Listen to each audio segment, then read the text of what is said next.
سلام به همه دوستان و همراهان عزیز چنل نظم. امیدوارم در تاریکی های زندگیتون بتونید نور امید رو پیدا بکنید که راه رو براتون روشن میکنه و شما رو به سمت بهترین ها هدایت کنه. با هم آماده میشیم برای گرفتن فال امروز. هر نیتی که دارید، نیت احساسی، خرید و فروش، تحصیلی، هر نیتی انجام بدید. تا چند ثانیه دیگه میریم سراغ دیوان و من غزل و تفسیرش رو براتون میخونم.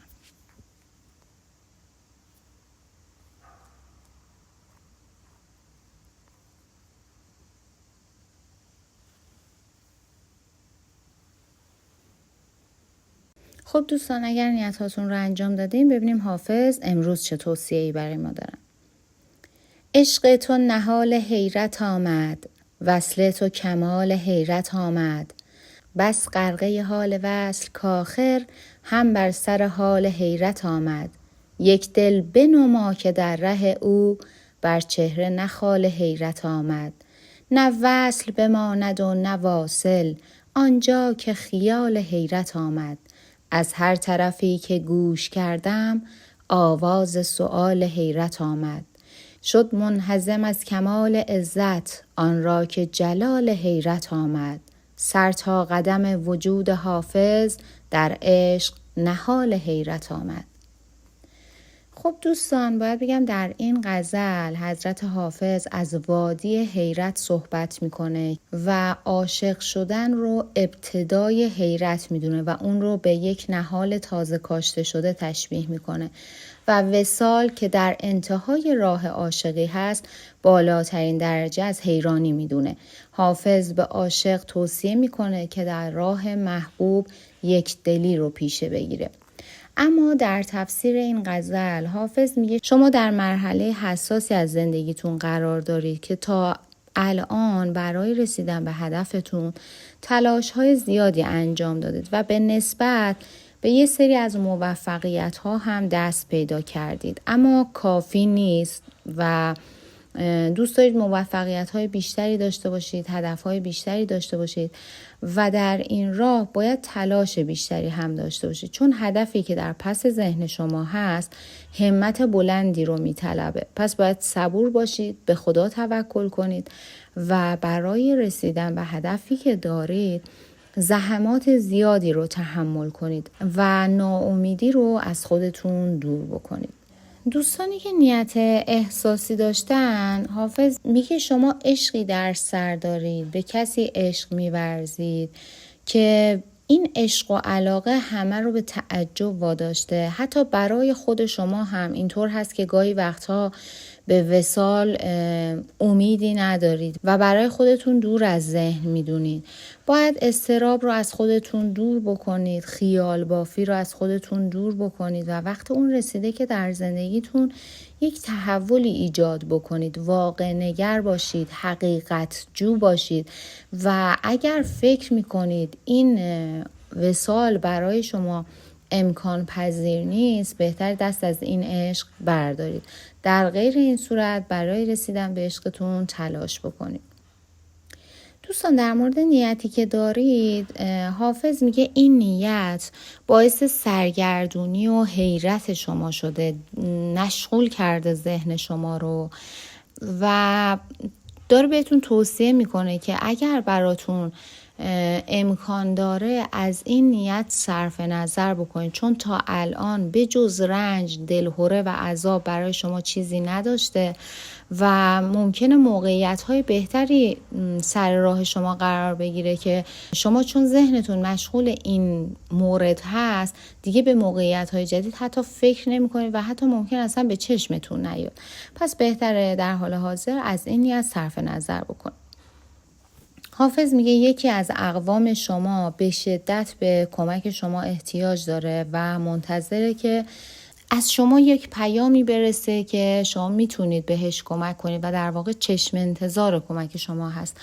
اگر از دستتون کاری برمیاد بهش کمک بکنید، اقدام بکنید و از چشم انتظار این شخص رو در بیارید که مطمئن باشید این کمک شما در واقع کمک به خودتون هست. دوستانی که نیت مهاجرت یا نیت تحصیلی داشتن، حافظ میگه ستاره اقبال شما در برج حوت یعنی همون اسفند ماه هست.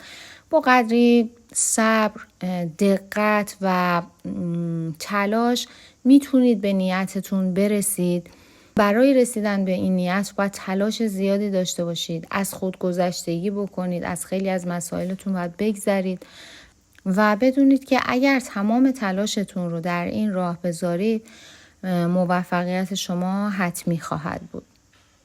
دوستانی هم که نیت تغییر شغل یا تغییر مکان داشتن، حافظ میگه یک تغییر و تحولی در محل کار یا محل زندگی شما براتون اتفاق میفته که ممکنه خیلی براتون خوشایند نباشه، اما این تغییر و تحول رو به فال نیک بگیرید. ممکنه ظاهر امر اینطوری باشه که شما ازش رضایت نداشته باشید یا مورد پیش اومده مورد پسند شما نباشه، اما در دراز مدت برای شما اتفاقات خوبی میفته و به نفع شما همه چیز پیش خواهد رفت.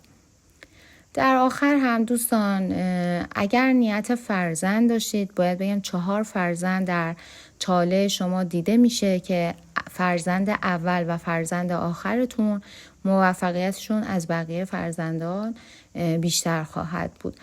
و دوستانی که نیت خرید و فروش داشتن، باید بگم یک تبادلی در معاملات شما اتفاق میفته که فراوانی برای شما به همراه داره و در واقع به سود شما خواهد بود.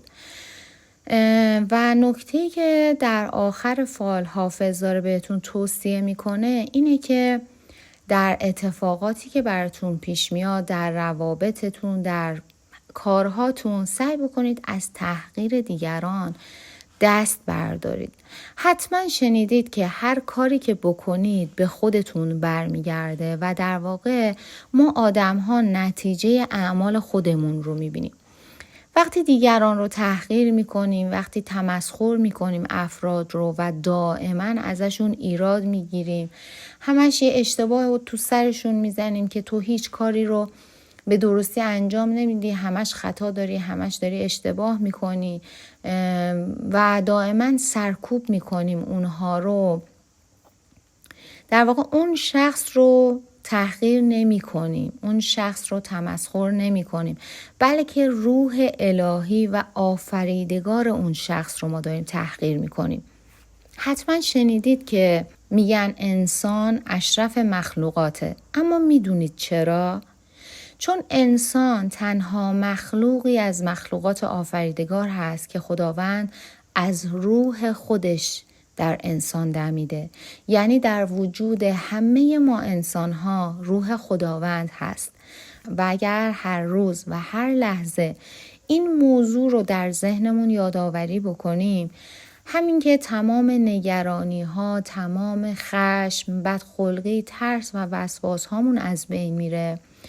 و اینکه وقتی بدونیم روح خداوند در درون ما وجود داره، دیگه نمیتونیم به کسی بدی بکنیم، چون ذات الهی نیکی و مهربانی هست. پس بدونید و شک نکنید یک روزی، یک جایی تمام کارهایی که انجام دادید در مورد خودتون پیش میاد، چه کار خوب و چه کار بد. و اکثر گره‌هایی که ما در زندگیمون داریم نتیجه اعمال و رفتارهایی هست که در قبال دیگران داشتیم. پس بدونید اگر در مواجهه با افراد در روابط کاری و احساسی و دوستانتون به طرف مقابلتون، به آدم‌ها انرژی مثبت بدید، قطعاً انرژی مثبت رو دریافت می‌کنید. و در مقابل اگر احساس بد، اگر انرژی منفی و بدی بخواید برای اطرافیانتون، چرخ گردون میگرده و یک روزی همه این اتفاقات در زندگی خودتون خواهد افتاد. به امید اون روزی که همه ما به این درک برسیم که روح خداوند در درون ما وجود داره و برای همه اطرافیانمون جز خوبی و مهربونی چیزی نخوایم. سپاسگزارم که دلتون رو به این فال سپردید و تا اینجا همراه من بودید. حافظ این پیر دانای شیراز همیشه چیزی برای گفتن داره. برای هر دل، برای هر حال و برای هر لحظه. اگر این فال تونسته نوری در دلتون روشن کنه یا حرف دلتون رو بزنه، حتما سری هم به فالهای دیگه کانال بزنید. شاید در میون اونها پیامی نهفته باشه که منتظر شنیده شدنه. فراموش نکنید هر بار که دیوان رو ورق میزنیم در واقع داریم دلمون رو ورق میزنیم. تا دیدار بعدی، دلتون شاد، فالتون نیک و راهتون روشن. یادتون نره اگر نظر یا تجربه از فالتون دارید برام بنویسید و برای دیدن فالهای بیشتر کانال رو حتما دنبال کنید. با عشق تا فال بعد، به خدا میسپارمتون.